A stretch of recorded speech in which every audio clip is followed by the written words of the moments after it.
Hello, everyone, and welcome. My name is Suzanne Mose, and I'm one of the curators here with the City of Niagara Falls Museums.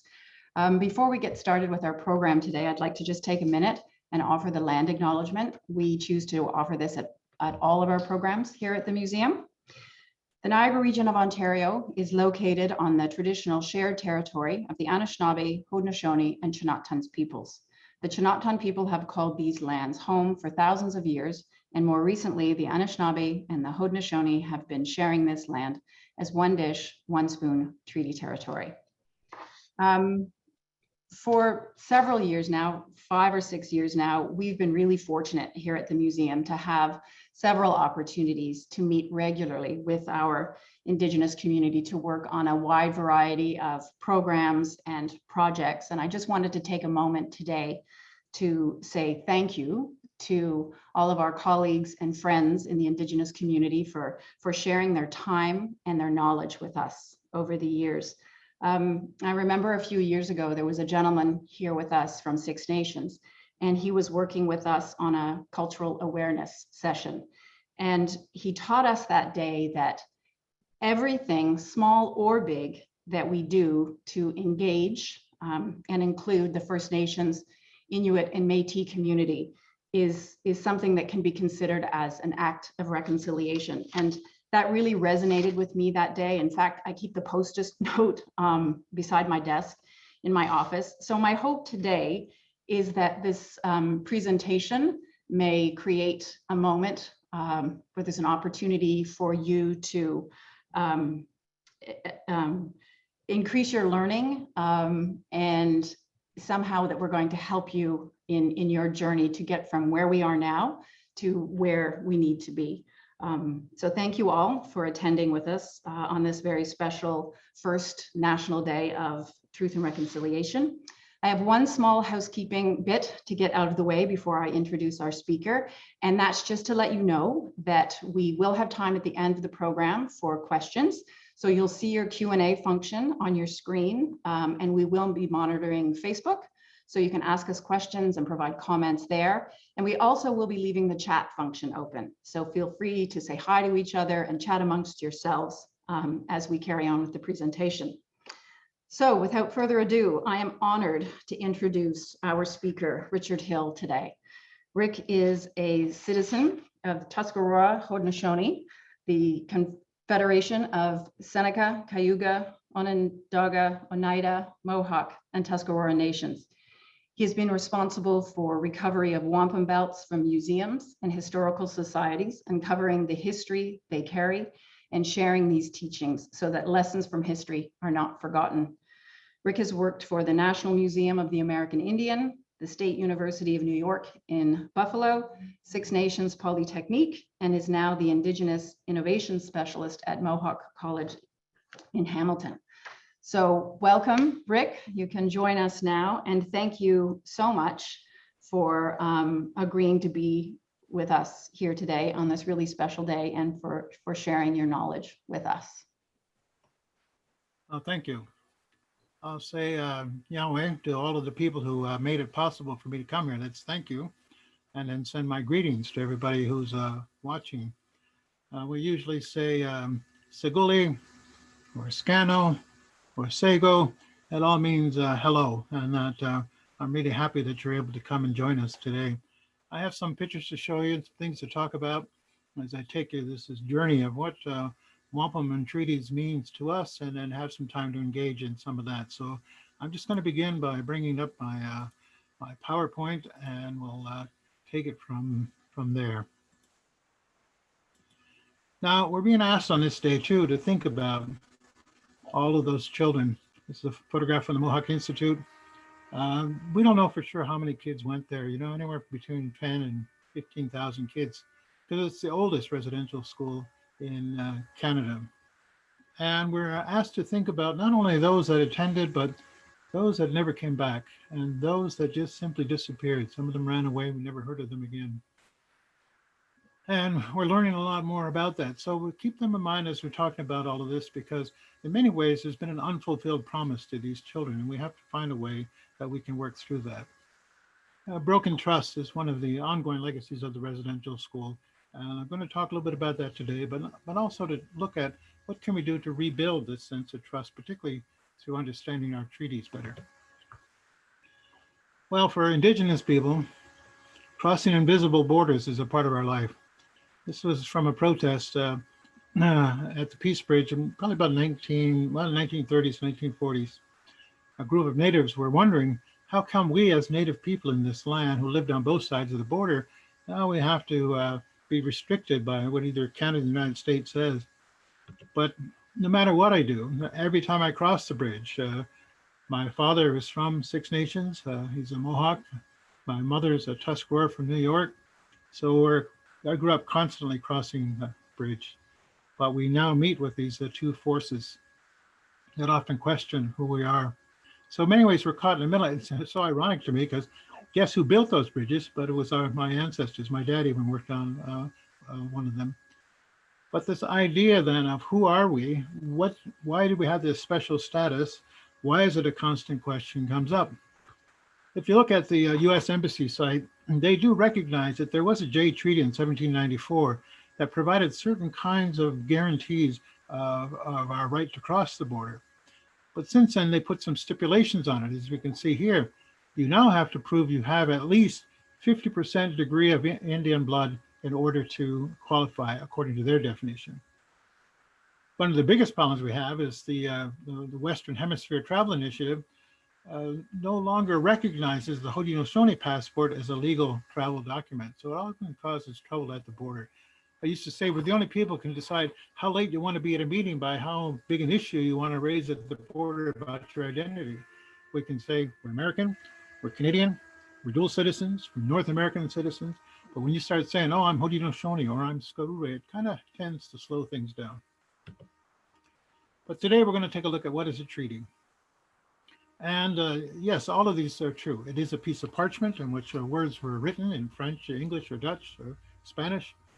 It is a nation-to-nation agreement of principles that were signed between the authorizing officials. Most of the times it's encoded in a wampum belt, at least among the Haudenosaunee and the Anishinaabe people. But it's really about an ongoing relationship. So don't think of the treaty as just that piece of paper and what's being argued in court. Think about it as the intention of our ancestors to establish a relationship that's based upon peace and friendship. And there's many reasons why they had to make treaties. As you can see here, it deals with commerce, it deals with military matters, it deals with land matters, and it's about settling their differences in a peaceful way. There's also pledges to provide economic aid, education aid. There's a whole lot of stuff wrapped around this concept of treaty making. Well, why do we need treaties? Well, these two political cartoons show us. It's interesting. 1776, as the American Revolutionary War was breaking out, American colonists were depicted as this nearly naked female native. And as you can see her then kind of duking it out with Britannia, this figure. So it was a question of obedience versus liberty. After the war, things are made up. And as we see in the 1782 one, they're about ready to embrace and kiss one another. So this roller coaster ride of what it is to be American, what it is to be Canadian, oftentimes travels right through our territory and sometimes rolls our people over. It all started with a handshake about 1613 when we made an agreement with the Dutch settlers just south of Albany, New York. And we made this wampum belt to commemorate that. It's called the Two-Row Wampum. You can see it's aptly named. There's those two paths that travel together down what we call the River of Life. And those paths are kind of like the wake of both a canoe and a ship. So imagine the ship represents everything from Europe, their culture, their governance, their beliefs. The canoe represents everything from this land, all of our culture, our governance, and our beliefs. And the concept was that these two vessels are going to travel together. They're going to be linked, but they're not going to try to interfere with one another. We're going to be allies to one another. These are the underpinning, the premise of treaty making, at least from a Haudenosaunee point of view. So when they made that belt, it was to symbolize this, and there's a whole oral history that goes along with this. When they asked the Dutch, how are we going to commemorate this? The Dutch said, well, we use this chain, an iron chain. So they made this 3-link chain, and they said that the first link will mean that we're going to create a friendship between our people. The second link means that we're going to have a good mind. We're going to use a good mind to make sure that justice prevails and that all matters are going to be settled amicably. The third, and if we do those two things, have friendship, use a good mind, we will have ongoing peace, and our people will be able to live together side by side. So that's kind of the principles in there. But the idea was that the people in the ship were not going to try to steer the people in the canoe. They tied those vessels together, were linked forever. And in fact, at one point they said the children of the ship are going to be related to the children of the canoe. And that's actually kind of true today. There is a lot of native ancestry flowing through many people's bloodlines. But the Turo also had a warning for us, the native people, and this is important. And this is also attached to most of the wampum belts. It explains what took place. Now, wampum are made from tiny clam shell beads from the Atlantic Ocean. They're white and purple. They symbolize, when it's a white background, it's usually talking about something good. But anyway, there's two paths. They said, be careful in the future that you don't try to put one foot in the ship, as we can see here, the Dutch ship with the slave quarters underneath. And second, on the right is that of a canoe. They said, if you try to put your foot in both vessels, they're going to push apart and you're going to fall down in that deep, dark water in between. So it was a warning to us to be careful, maintain your steadiness within the canoe. That has been very difficult to do in light of colonization. Just to give you an idea, there's one of the first treaties council that was recorded that we know of was about 1645. So there's about a 30-year period between when the Dutch made a treaty and then this treaty that took place up at Three Rivers between the Mohawks and the French colonists. The Mohawks strung up these wampum belts. They put these two poles in the ground and had 17 belts. Each belt represented a word. Now, this is just a sample photo. It's not those actual belts. But imagine there's a message attached to each of those belts. The speaker would take one of those belts, recite the message, send it over to the French. They would repeat the message, and then they would send their response back, sending the belt back. So wampum was the medium on which a diplomatic language was carried back and forth. In this particular meeting, it started with the singing of a song as man walked back and forth, and he was singing actually a ceremonial song, kind of welcoming people together. They ceremonially took a tomahawk and threw it to the ground. He says, we're going to cast all the weapons aside. In this meeting here, we're going to be peaceful. They metaphorically calmed down the waters to make sure that the way to get to each other is not going to be arduous, that we're not going to attack each other on the road. They lit this council fire and they said, let this fire be the light of peace. Let it shine on all of us and bring us together in our desire to share peace. And then they literally joined arms as in this covenant of peace. At one point in one of the meetings, there was a Haudenosaunee speaker in the middle. He linked arms with the Frenchman on one side and with I think it was an Algonquin ally on the other side, and they danced together. This linking of arms symbolizes the coming together. And then ceremonially, he pushed back the clouds and restored the sun. And others, we should always be living in good times, this was the concept. However, things between the French and the Haudenosaunee have really been rocky for a lot of reasons. And there was a lot of warfare going on. So I found this quote interesting, 1659, one of the Jesuit fathers wrote, all of the treaties we've made with them are the proof of their untrustworthiness, for they have never kept a single one of the promises that they have so often and so solemnly sworn to us. Is it not without reason that the French of this country have long asked for the destruction of so cruel an enemy? Well, it's no wonder that then we kind of turned to the Dutch and later to the English to develop a more peaceful relationship, because we always had some tension with the French. And we made a treaty with the English, symbolized by this wampum belt here. It's called the Silver Covenant Chain. When the English defeated the Dutch, they took over that two-row concept. They turned it into this belt here. So now we see the figures on the left, as they say, would be the crowned head of Great Britain. On the right is one of our leaders. They're holding this chain, this path, this belt between them. And they said, now there's three principles of that. First, we must have respect for one another. Second, that if we have to have trust between us. And if we have those two things, if we have respect and we have trust, that will develop into this ongoing friendship. Now, there's some very important principles, but I think all of you can imagine how difficult it may be to restore some of those, but we'll talk about that. So I got 10 lessons here that we've learned about treaty making that I thought I'd share with you. The first lesson is to make sure you speak the same language, because what often happened, the words on parchment are in a language that our ancestors couldn't read.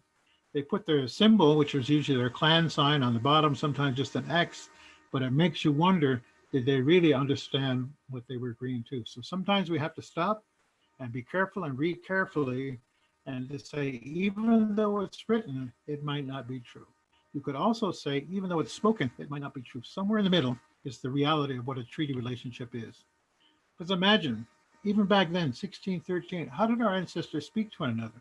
How could they understand what was going on here? How did they work at gaining that understanding on the principles that they agreed to? In 1701, then they made this treaty. And if you read the words of that, it's like a deed that we're giving this land to the king to hold forever. But it has words in there that makes me wonder, like how could my ancestors understand that? It also included this map, as many treaties did.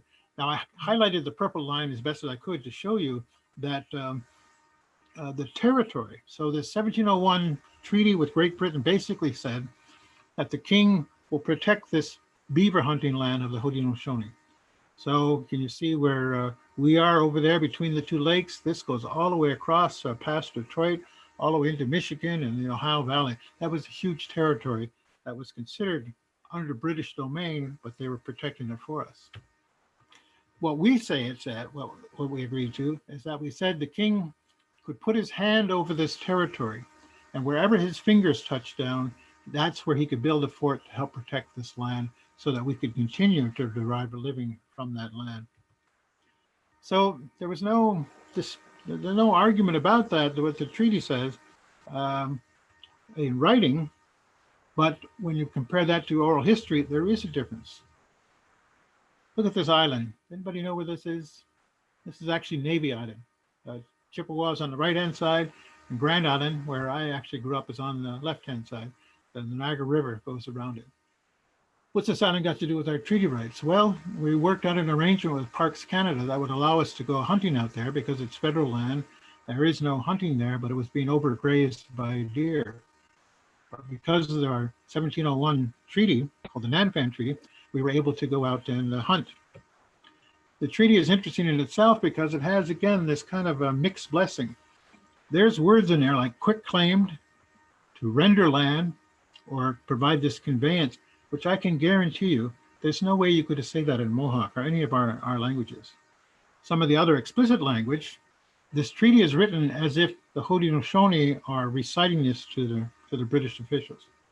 So it's thereby expected that we are to have free hunting for us and our descendants forever, and free of all disturbances within this land that's going to be protected by the Crown. So there's some parts of it we say, yeah, that's really right. And there's other parts we say, well, that's not quite right. Now, a lot of legal scholars would argue the 1701 treaty wasn't valid because it was never ratified over in Great Britain. So it had to be redone. And I think it was 1726 where the Crown and the Haudenosaunee reaffirmed the principles of this agreement. So we consider it a very important foundational treaty for Ontario and for Canada because it guarantees us that right to hunt. But when we exercise that right, it can be a touchy matter. We have a lot of people supporting us, that we have a treaty right to do it, and there's a lot of people who are just opposed to hunting. So every time we try to exercise the right, there's always a big protest with people trying to disturb our deer hunting. Second lesson, check their credit rating, because there's a lot of financial promises made within treaty making, and sometimes you wonder whether they have the wherewithal to follow through on that. I found this information from the Yellowhead Institute, which is a kind of a newly formed kind of think tank about policy matters, and it talks about the Indian Trust Fund. So the trust fund holds all of this money that was collected by the Crown on our behalf. Sometimes the Crown would compensate us for land loss or would acquire some of the land. They put the money into the trust account. Well, you can see here in 1858, it was turned into this land management fund, out of which 67% of the money came from Six Nations. So the bulk of the money to deal with land matters came from Six Nations. After 1860, they used that trust fund to finance the Department of Indian Affairs. Isn't that ironic? were actually funding our oppressor. And then in 1951, all of that trust fund money was put into this consolidated revenue fund. And there was no mention of any kind of treaty obligation. It just goes into kind of like the general fund of Canada. So since 1864, over $36 billion have passed through this fund. That's Indigenous money intended for us, but being taken by the government. And currently there's a balance about 634 million. So when you hear people complain about Indigenous people living off of the taxpayer, that's not quite true. We've had money that was ours, that was due to us, that helps to finance our communities. Look at the trust funds pay for the annual treaty, the treaty annuities. So again, we're paying ourselves these things that the Crown gives us. There's $400 million in capital money from lands that are surrendered or the assets, like the resources. There's other kind of money that's generated from different sales, like the hydroelectric power project going on right now in Ontario. And yet there's still about 50 million held in individual estate accounts. So say like somebody passes away with no descendants, or there's an orphan has to be taken care of, or somebody who's not capable of taking care of themselves. So there's a lot to that. But can you see what I'm getting at here? There's a whole lot of money that should have been due to our people because of the treaty relationship. But who have been the beneficiaries of that fund? Money was taken out of the fund, and sometimes it was paid back to the Canadian government, but since it goes in a general fund, it never comes back to us. All of these places, McMaster, Osgood, McGill, City of Toronto, I dare say even the City of Niagara Falls may have participated in this fund because there was a consolidated municipal loan fund for Upper Canada created. Our money was used to help fuel the development of Canada. So lesson 3, watch out for disappearing ink. Just as you can barely read the words on this parchment that this man is holding, what this really means is that sometimes things were told to us, things were even written, but they were never intended to be fulfilled. So you hear about this speaking with a forked tongue, speaking like a snake. And as you know, sometimes a snake can sit there and watch you, and other times it'll strike at you. So there has been this ongoing matter of, can we trust, can we believe the words that are spoken at a treaty council? So I find it so ironic within social society. Look at this, is from 1848, the concept of Indian giver. When an Indian gives a thing, he expects to receive an equivalent or to have that gift returned. So when I was young, people used to call me Indian giver. If I gave somebody something and they said, oh, like maybe I gave them a big piece of pie. I said, can I have some of that? And they said, well, you're an Indian giver. You gave it to me. Now you want it back. So it's been kind of turned around, because look at what really happened here. If anybody is taking things that don't belong to them or haven't given back what was due, it certainly has not been the Indigenous people. Lesson 4 is check their identity. Who do they represent? So this cartoon was kind of funny, showing President Obama bowing to the Burger King. A lot of people claimed that they were representing the Crown, and what happened was acres and acres and acres of land was taken through devious means. The Mohawks lost a lot of their land. Now they gave land to friends and relatives, and then sometimes they sold land that they didn't really have a right to sell, but whatever, all those little plots of land began disappearing. Now, from the beginning with the British, they had this Indian department, as they called it. And here it was run primarily by these 3 fellows, who, by the way, are all related from Sir William Johnson's time. So we've had this Indian department, or the Indian Affairs and Northern Development, or now I think it's called Indigenous Relations. That's been a very old mechanism by which we've engaged with the government. But the men running it, and they've all been white men, have not always been the most earnest or honest people. We've had relationships with every crown head of Great Britain ever since it started, as we can see here. I just put down some of them. We have many treaties. There's probably several hundred treaty engagements from 1667 to today. And this is just among the Haudenosaunee. And at each time, there's usually this kind of wampum relationship, but even in more modern history, during the First World War, Second World War, treaty matters came into play of whether Canada could forced enlistment upon our people to serve in the military.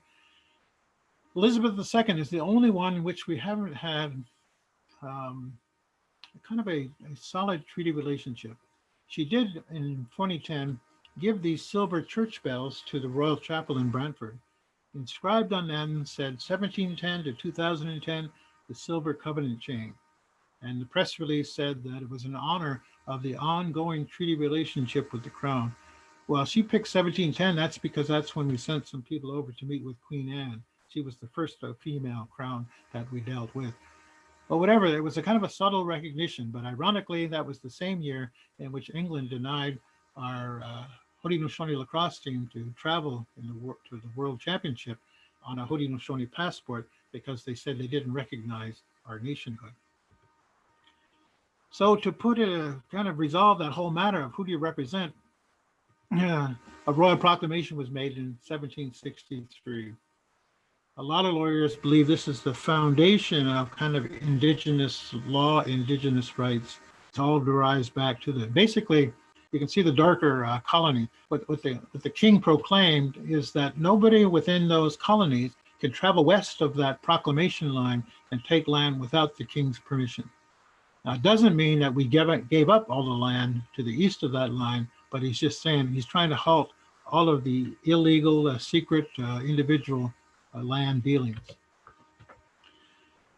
This was renewed in 1764 with the Treaty of Fort Niagara, and this is a wampum belt associated with that. We then see the two figures in the middle, their hands joined together, the symbol of friendship. To me, those octagons represent what we call the dish that the British are promising to take care of us. And it was after a fight that took place in 1763. That's why the Royal Proclamation came about. So they read those parts of it there where the king is going to help protect our land rights. And then they extended this covenant chain from us to our Western allies, the Anishinaabe, Potawatomi, people to the west. At that meeting, they had this wampum belt here. Now, these belts, unfortunately, have been lost through time, but we made replicas of based upon the drawings. We see the 24 nations that were there at Fort Niagara in 1764. They all got their hands joined together because they're pulling this ship. Can you see the ship on the right? They're pulling it to the shore and going to attach it to that mountain. That's Montreal. That's where the Indian Department is headquartered. So basically, what they're saying is that if we're faithful allies, every year the Crown is going to provide us with these presents. In fact, that ship is so heavy, full of presents, silver and clothes and guns. It took all 24 nations to pull it to the shore. Well, this continued on till about, I don't know, maybe 1835 or so. And then the Canadian government kind of changed its position. They no longer considered us to be allies. They considered us to be subjects of the Crown. And the annual treaty presents came to an end. So lesson 5, make sure they know how long forever is. Just like in Alice in Wonderland when she asked the White Rabbit, how long is forever? Sometimes just 1 second. Sometimes even before the ink dried on that parchment, I don't think they intended to. Sometimes though, in the language, you see they talk about forever. It's a relationship should last, it's ongoing and forever and ever. But we have to ask, so how long is forever? When the Royal Proclamation was given, the Haldimand Proclamation was given for our land on Grand River, it says right in there, this is for us and our posterity to enjoy forever. But we all know forever hasn't seemed to last very long. When you read these treaty minutes, you'll see over and over again this reference to this idea of a covenant chain, binding ourselves together between the ship and the canoe, and that every year we're supposed to gather to polish that chain, keep it bright and clear. But what that really means is every year we're supposed to renew the nature of our relationship. And that continued certainly during the colonial era and up until, like I say, until about the 1830s or 40s or so. So we can see in this image here that the Crown is providing this presence symbolized by the silver medal made with under the tree of brotherhood and love and kindled over the sacred council fire. Another lesson we learned, never ever give up any land. They used to tell our people, we're going to bring a wheelbarrow full of money in exchange for the land that you're providing for us. Now, maybe when you don't have money and aren't used to that, that sounds like a pretty good deal. But it's funny. So 1868, Fort Stanwix Treaty. And this is from the treaty minutes, after which the chiefs of each nation received the cash which was piled on the table for that purpose, and then proceeded to divide the goods amongst their people. So that pile of cash looks really good. People really need it. It's really hard to resist, especially when you're a little economically oppressed. We took that, and the chief's job was to give it out to everybody within their clan or their nation. But here's what Red Jacket had to say. He was the Seneca leader, 1797. This is going on for a while. What has been promised by the trickery of words cannot be fulfilled. Our kettles will be worn out, our cloth will be rags, the women's cows will have turned skinny and died, and our jewelry will have turned green before many days. When the last slab of bacon is gone, we shall have found out that we have eaten up our land. But he's talking to his own people as well as to somebody proposing the treaty. He said, we keep making these bad deals, and our land base keeps getting smaller and smaller. And certainly that's what we're seeing within the Haldimand Tract. All of that huge land, 960-some thousand acres, are now reduced down to the reserve. Even though that reserve is probably the largest Indigenous land base in Canada, look what it was, look what it's become. The seventh lesson that we learned. Get it in triplicate. You got to make sure that everything lines up. So there's the text written on parchment or on paper. There's also notebooks of the Treaty Council proceedings, because there was a whole lot of promises made in those proceedings. And then you have to have your wampum belt, your oral memory of that. You need all those three things in order to figure out, what does the treaty actually entail? You got to understand the nature of those words that were written. And some of them, in 18th to early 19th century English is very different than it. Some words have loaded with legal meaning. And then people like Benjamin Franklin was fascinated by treaty making, so he used to publish the minutes, the council minutes of these treaty councils. And they were really quite enlightening. He actually found them to be like a form of early American literature, because there's these grand speeches and they're full of metaphors and allegories and very dramatic. But we also had our wampum belt. So when an agreement was made, we would push our words into that belt. This is what we've agreed to. So subsequently, we could pick that belt up and we would get its memory refreshed. So, but you can see where this creates a dilemma. These three things might not jive up. The courts will look at the written document. They might look at the Treaty Council minutes. Very seldom do they look at the oral history encoded in the wampum belt. So lesson 8, do not operate under the influence. And unfortunately, both the Crown as well as its representatives, its Indian agents, got pretty slick to this idea that, it starts off by, okay, we're following your protocol, your wampum protocol. In our tradition, we drink in honor and salute of our king, our royal family, or whatever. So sometimes the Treaty Council might start off with about 3 or 4 shots of rum. Or even after that day's meeting, the rum flowed quite freely. And what happened is that many of our leaders were not of the right mind and made some really bad decisions. Some of them were forced to sign documents while they were quite inebriated. So that idea then that rum fueled some of the treaty making, allowed us to make some bad mistakes, is true, but also hard to overcome, because then the court will just look at the document. Well, they signed here, so what do you have to complain about? Well, we're saying that it wasn't ethically constituted.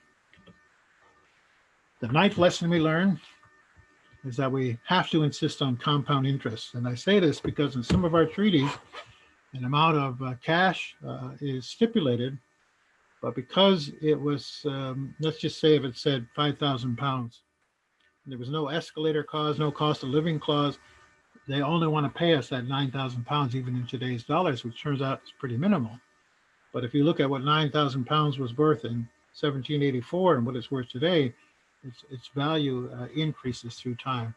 So oftentimes when we're trying to resolve these unkept trust fund matters or land matters, we say if you comply, even if you imply simple interest upon that, the numbers go up quite exponentially. If it's compound interest, then all of a sudden, billions of dollars are owed to us because of the fraud that took place. Now, I couldn't find the date of this article, but if I would imagine it was probably about 6 or 7 years ago when the Band Council was trying to get control of the $2 million that left. But look at one time we had $175 million in the Six Nations Trust account. Now it's down to 1.5 million. Some of it we spent to legitimate need, but a lot of it was spent for us. Even the Mohawk Institute was run by dollars from our own trust account. So today there are about 608 bands or Indigenous communities that hold about 1,200 of these trust accounts. It's a big deal. It's something we really need to understand. It's our money, but sometimes our money gets lost along the way. That gets us to the 10th lesson. One time I was presenting a conference on treaties, and a friend of mine, Robert Anton, who has since passed away, he stood up and he said, wait a minute now. He says, why are we honoring these treaties? He says, look at them. They're just receipts for land theft. He says, why are we honoring treaties we made with thieves? So that really got me thinking. I said, yes, you got to be careful. We have to be careful in the future. Dishonesty is one of the undercurrents of treaty making. And we can't just trust people when they say, well, don't worry, our word is good. We can't trust people when they say the honor of the crown says that we're never going to lie. We can't trust people when promises are made because we've been disappointed way too many times. And this is nothing new. Look at this. Those of you know about Joseph Brant, 1776, he said this: the Mohawks have on all occasions shown their zeal and loyalty to the great king, yet they have been very badly treated by his people. Indeed, it is very hard when we have let the king's subjects have so much of our land for so little value. We are tired out in making complaints and getting no redress. Brant was tired, 1776. We've been arguing about these same matters for over 200 years. A lot of it's just left there unresolved. So that's what adds to our angst, adds to our consternation, and adds to some of the problems that we have.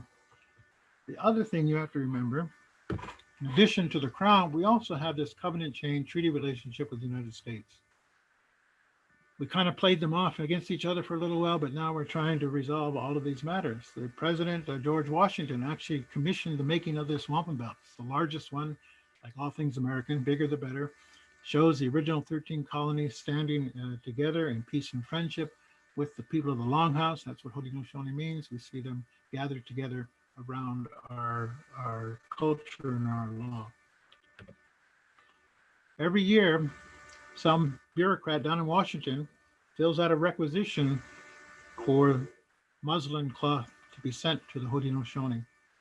Because remember that treaty stipulation I mentioned, they had $5,000 worth of implements or household goods are supposed to be sent to us every year.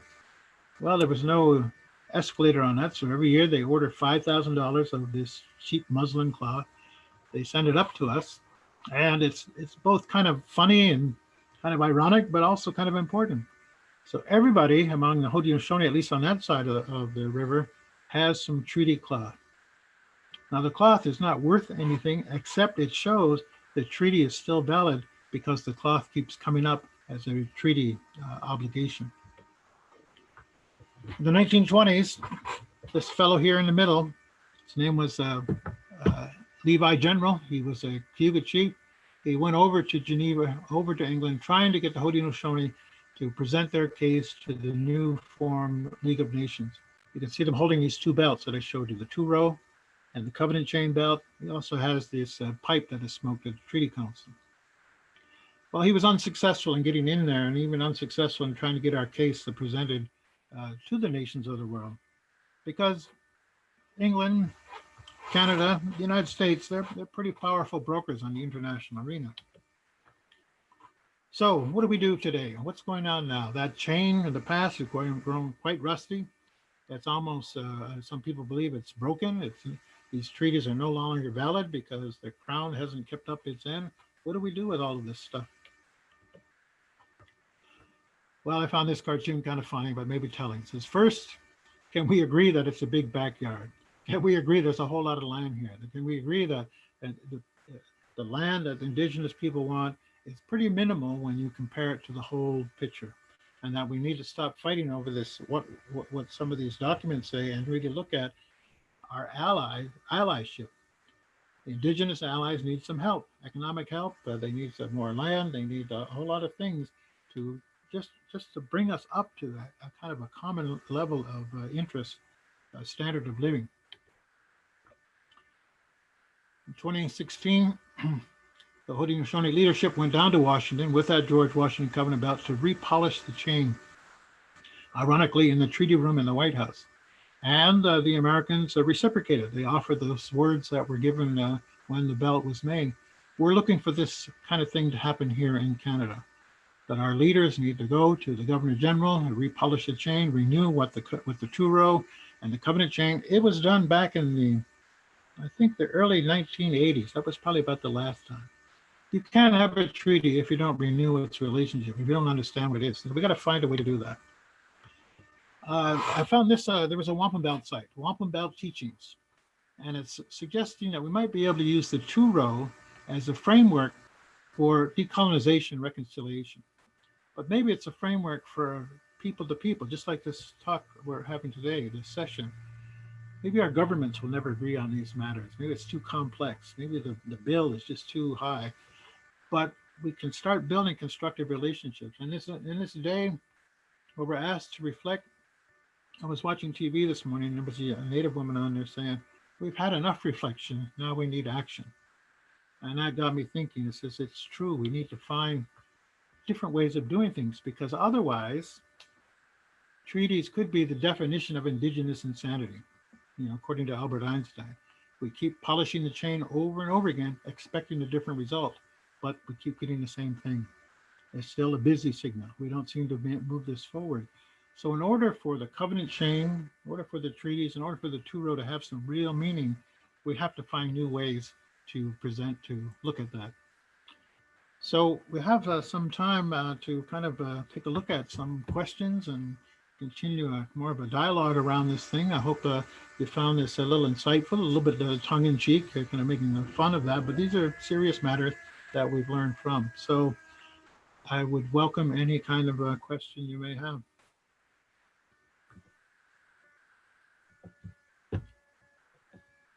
Thank you very much, Rick. I really appreciate that.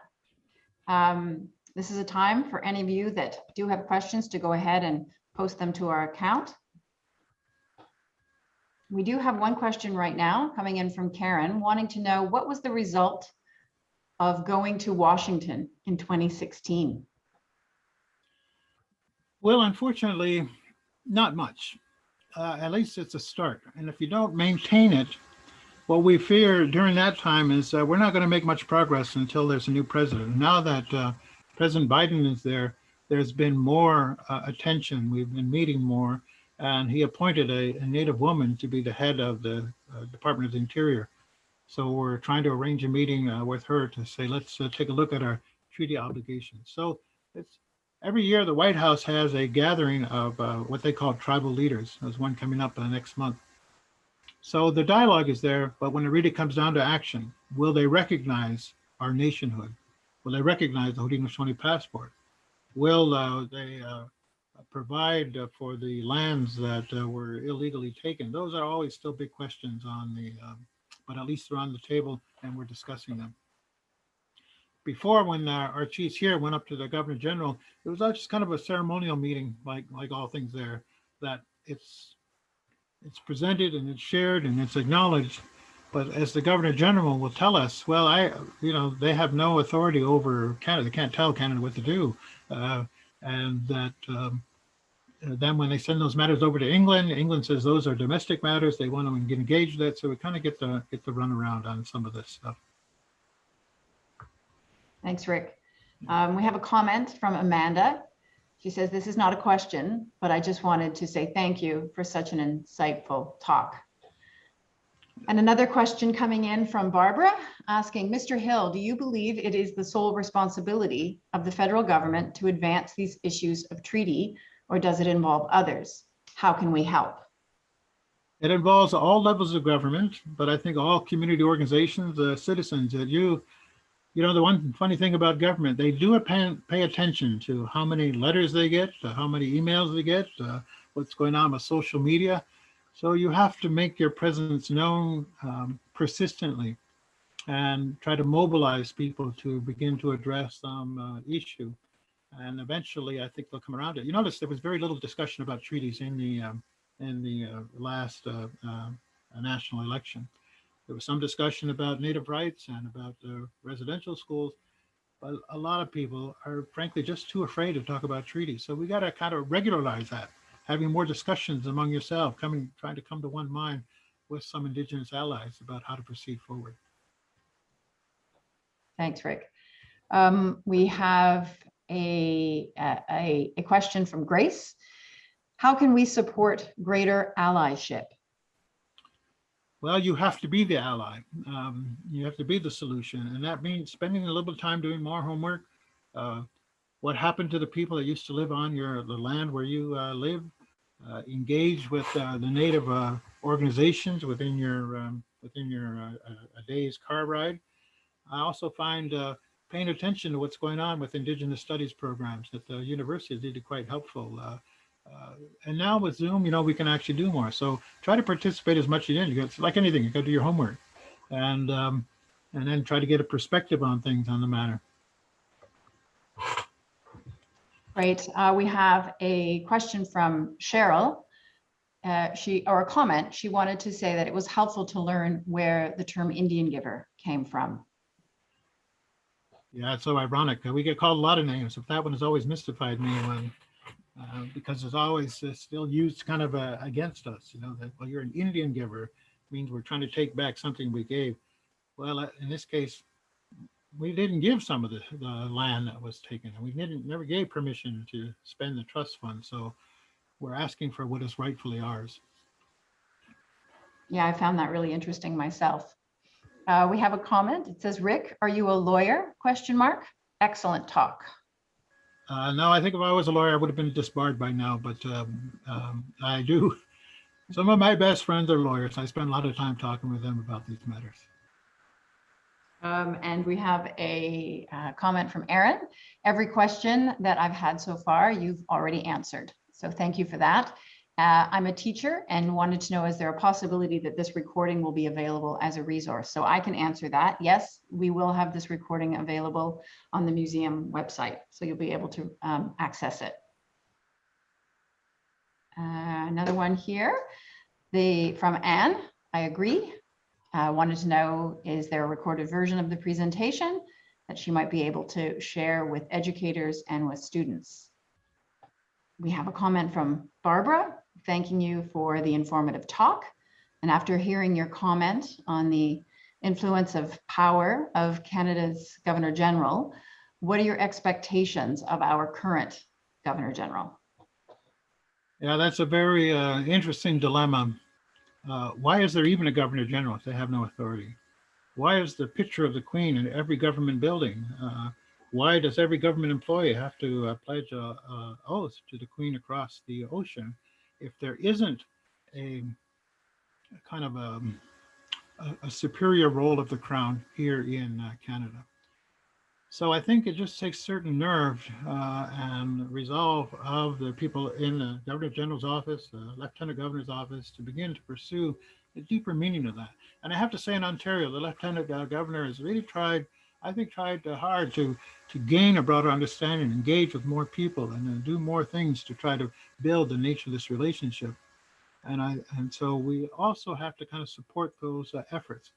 Having a conversation with both offices about that, when you think about it, there's a Crown representative in every province. It would be very interesting to find out. So what do they think about these treaties? What do they think about treaty obligations, annuities? What do they think about land that was illegally taken? But if we look at how the Catholic Church has been dragging its heels to even admit there was a problem with residential schools, and how the Pope is refusing to specifically apologize, you realize that we're up against a system that doesn't not want to recognize that they could be at fault, because in their mind, that means liability, that means a lot. But I think we got to start thinking more about our moral responsibility, and maybe a little less about liability in that. And certainly a whole lot of money is due to us. But even with the trying to resolve these matters here at Six Nations, it's very difficult. So we had to go back to court because we've been negotiating for 20 years, over 20 years. I can make any headway. So, and here's the real challenge. We And that know sort of, that, excuse me, we know that there's been a kind of a pledge to try to implement um, the Universal Declaration of Indigenous Rights within the Canadian context, to fully adopt and endorse the TRC calls to action, but it's got to turn into that real kind of action, and that's what we have to look for. yeah, that sort of leads into the question we have here from Anne. Is there any reconciliation over the funds that have been taken? Have the Indigenous communities regained control over their own money at all? Well, I'll tell you the truth, the record keeping was so poor. Some people got caught with their hands in the till and, were either dismissed. I don't think anybody was actually charged with theft. And so there's just like with sexual abuse at the residential school, it's just cover up over cover up over cover up. And after, 4 or 5 generations, it's so hard to track that back. But we have better records than they do, but they don't want to believe our record keeping. So yeah, that's what I think it's a real challenge to figure it out. Now, there are these individual accounts and people still have some authority over that. But as you see, even Six Nations is trying to get authority over their own funding, which is really ironic. But it's because the government considers us wards of the government, or at least subjects of the crown. And therefore, because of the 18th or 17th century, the 19th century mentality that they could do whatever they wanted with us, with our children, with our money, and with our land. We're trying to recover from that drunken stupor of power that they had. We have a question from Richard. Could you also comment on the possible return to matrilineal governance in resolving treaty issues at an international government levels? It's funny that there were a few treaty councils where the Haudenosaunee women showed up. They wanted to remind both the chiefs and the colonial officials, women hold the land, and that it's fine you men are trying to make a decision about that, but don't forget, we hold the land because we give birth on the land, we plant corn there, we make our fires there, we tend to our children there. So always remember that. So I think we do need a little bit more female advice, we'll say, about land holding, not owning, but holding for the sake of the future, because most of the really bad deals that were made through bad treaties, it was men signing that. Now, remember the thing I said about the wheelbarrow of money? So sometimes they did it because they realized, well, the families need some cash. So I think if we get back to not necessarily, it's not men or women, but that thinking that the earth is our mother. You can't subdivide your mother. You can't draw it up. You can't sell her foot thinking the rest is going to be okay. So we have to stop thinking about land as property. We have to stop thinking about title to land. And we have to look at instead, how are we going to care for this land, especially in light of global climate change? A lot of the arguments we have today aren't going to mean anything if we can't feed ourselves, if the earth stops producing. So we've got to get back to that, people in the canoe and people in the ship saying, what can we do together to keep life flowing the way it was intended to do? And David's asking, could any of these issues be taken to an international court? Well, we've tried to. A couple of them have been taken to the international court over in, I think, in Geneva, and decided in our favor. But the problem is the international court has no enforcement capability. It's a ceremonial court. What would be interesting if you were to organize, though, a mock court in your community over some of these matters, bring in some retired judges, bring in some Native people, and kind of play with this idea of what is the validity of these claims. But here's the dilemma. Everything that we seek, you go to court is going to be adjudicated according to the law from the ship, not our law. So how far can we go within that system that has certain beliefs that come from the doctrine of discovery, that the crown owns all the land, that natives just have the right of occupancy on the land? So you see what I'm saying? If you go into the legal arena, you get stuck by whatever jurisdiction the court has, their concepts, their law. That's why it's better to try to negotiate these settlements, but trying to get people's attention to negotiate them, we're forced with nothing else but to reclaim our land directly on the land action, like Land Back Lane, or to have to resist development, as they did in Oka and out west with the Haida country. But, all that does is build more and more and more resentment and hatred. So this is why I believe we need to get people to get communities organized, to get churches organized, to try to help build more constructive relationships. In the past, we depended on the Mennonites and the Quakers to be our voice of conscience. Can you make sure that what they're saying is true? Since we don't understand those words online, we don't understand all the legal language. And they provided really great service. They came to our defense over in New York back in the 1830s and helped to recover land on our behalf. So we need an alliance like that, where people are well informed, that have the kind of influence on the systems, be it the church or the government or the social systems, to engage in this dialogue. But I think this is what this day, when you think about it, I never thought we'd have a day like today come up, where the whole country is now finally hearing from Indigenous people and pondering its significance. And events like this are happening all over the place. So who knows what a generation of these kind of discussions can lead to. But remember what that woman said, now is the time for action. So you have to find your own way to move this forward. Thanks. We have a question from Karen. What are you considering other than the treaty? Well, there's part of the things that I think maybe the treaties are the biggest stumbling block to. But when you think about it, most of the people participating in this live quite luxuriously compared to how the majority of Indigenous people live. You wouldn't believe the level of poverty that some communities face. We still have a 50% dropout rate of our kids in school. Our medical services are very poor. So maybe some of the direct action that you can do right now in building relationship is work with your local Indigenous community to try to provide food for the upcoming Thanksgiving and make sure that those families, Indigenous families in the city that could use the support of there, as we head towards Christmas and millions of dollars are going to be spent, we need to share some of that. Maybe try to find an Indigenous family in need who could benefit. So think of it this way, rather than giving yourselves all kinds of presents, maybe you could give presents to an Indigenous family so that their children can begin to enjoy some of these same things. So I think maybe it's those little steps that will begin to build.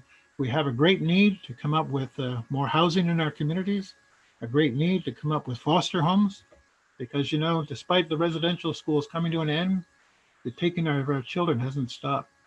And today there are more children in the care of the province from 6 nations than ever went to the Mohawk Institute in a single year. Our communities are in trouble. We need some help. So maybe it's that way, to find other ways, social services, dealing with health, so that you can provide some help. If nothing else, contribute to the local food banks. We contribute good food to the local food banks, not just things you don't want. So anyway, starting to build a relationship, person to person, group to group, that's really the way to go through all of this stuff. We have another one. Does the 2-row affect the way that you think about the movement for land back?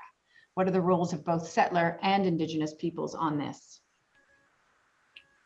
Well, in the past, the concept was the people in the canoe aren't going to try to steer the people in the ship. So we sat back as the river became polluted and the species began to disappear.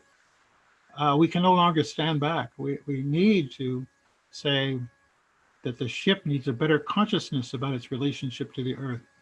And at the same time, it needs a better consciousness about its relationship to the human allies that allowed them this great bounty. If you look at what happened to the trust fund alone, there's so much more that can be done now to build this back.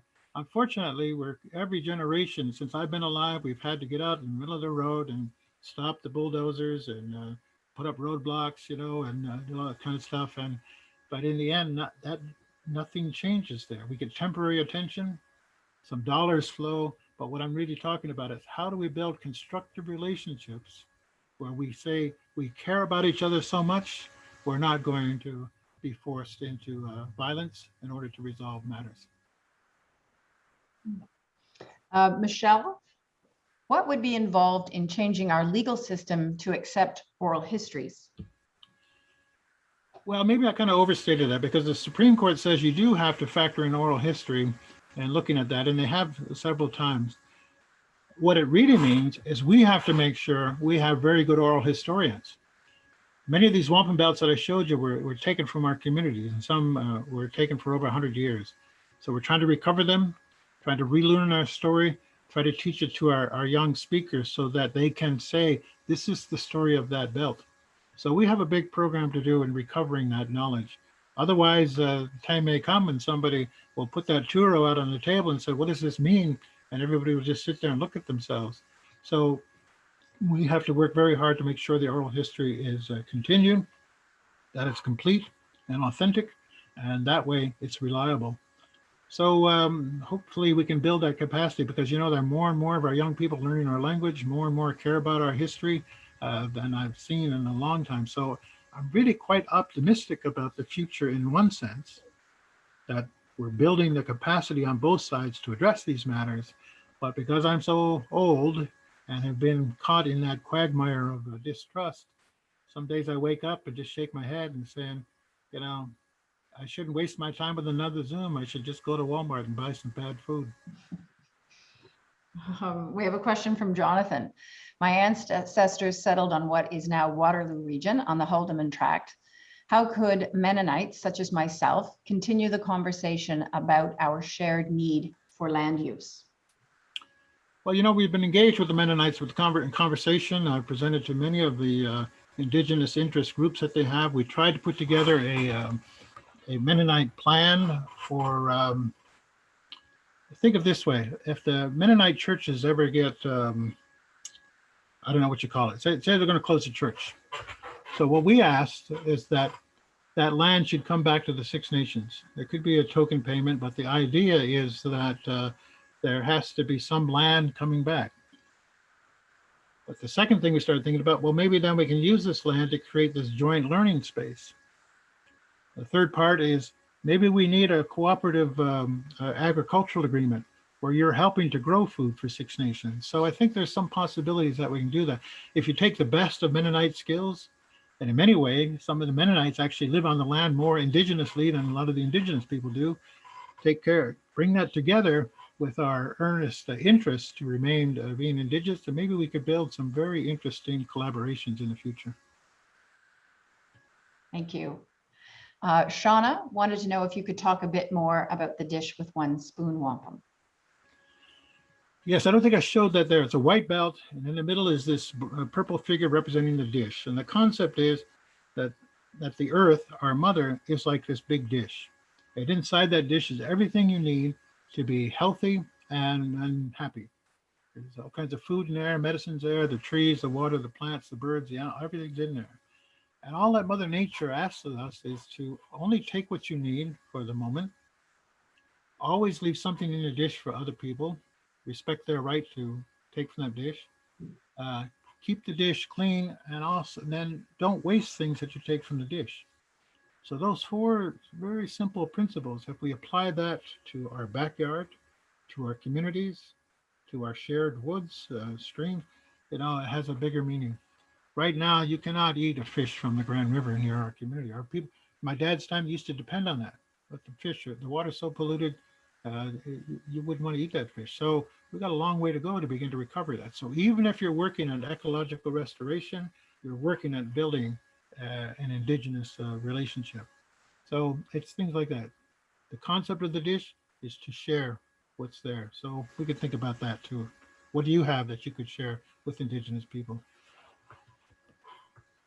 We have a question from Isabel. She says, thank you, Mr. Hill. Will any advances in government actions in either Canada or the US result in imbalance between rights guaranteed in the neighboring nations? In other words, Will there have to be identical negotiations between the two countries and the Indigenous nations to reach equal rights? Well, what we've learned is that the Department of Indian Affairs in Ottawa and the Bureau of Indian Affairs in Washington, they've been talking to each other for a long time. Even in creating the residential schools, the Canadians went down to the US to take a look at their boarding schools. So they've been collaborating, you could say plotting, you could say conspiring. And so, yes, there is this need, because we're talking really about, well, first there's a North American thing, but there's also the whole Western Hemisphere. And there has been a lot of dialogue. There's a separate statement on the rights of Indigenous people that apply to the Western Hemisphere as compared to the United Nations. So yeah, there is a need for this kind of dialogue, and we need to find great examples. There's some private land trusts that have helped Indigenous people recover some of their land so they could use the land as intended. So maybe that's it, is searching around where are the success stories and how can we build on those. If something great happens in New Mexico, we need to find out about that there and see if it's applicable here. If there's something great that happens here, we should talk to the people in other communities. So I kind of believe that that's true. Unless we work both sides, my crossing the border is still going to be complicated. If on one hand we make an inroad over here, but then there's a setback over in the US. So we have to work collaboratively, particularly on the passport issue. If we don't get Canada and the United States to recognize that, our lacrosse team will not be able to play in the Olympics. And here we invented the game. So there's a lot of work to be done. I have a question from Samantha. Where can we view wampum belts in person? Oh, that's a tough matter because it took us so long to get them back. We don't like displaying them around too much. There are some belts. Let me just think right now. I don't even know if there's one on display anywhere where I could point to. Oh, there is one in Ottawa at the Museum of History. It's a purple belt that has a white tomahawk in it, associated with Huron-Wendat Treaty. But that's about it. There's a lot of replicas available, but the actual belts are pretty precious, and they're only brought out at certain times.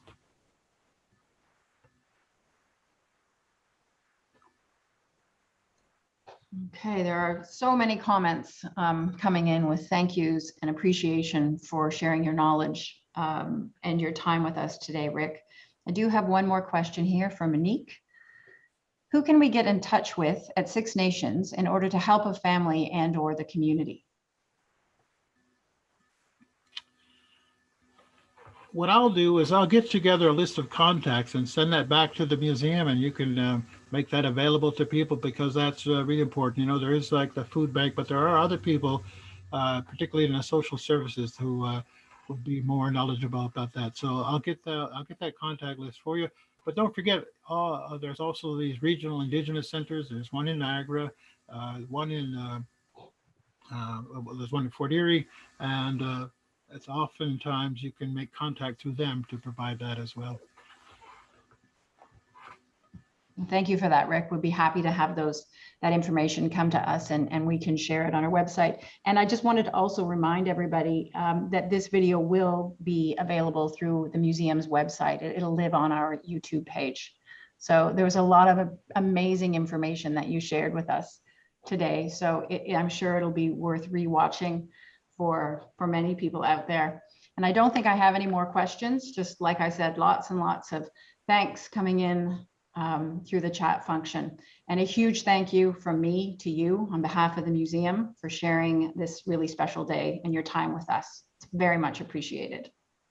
Well, I'd like to thank you too, and particularly Clark. You know, we've spent almost a decade building a strong relationship, and so when he asked me to do this, I was glad to do that, because we have been working hard at trying to build a greater profile there at the museum. And we worked together on the Landscape of Nations Memorial in Queenston Heights. If anybody wants to go visit that, we're going to be doing some more programming around there. So there's a lot going on, that's for sure. Okay, and thank you to everyone who attended. We had a great turnout today. I really appreciate that. I hope we've given you lots to think about today. Okay, good afternoon, Rick. Take care. All right, Ona, we'll see you. Bye-bye.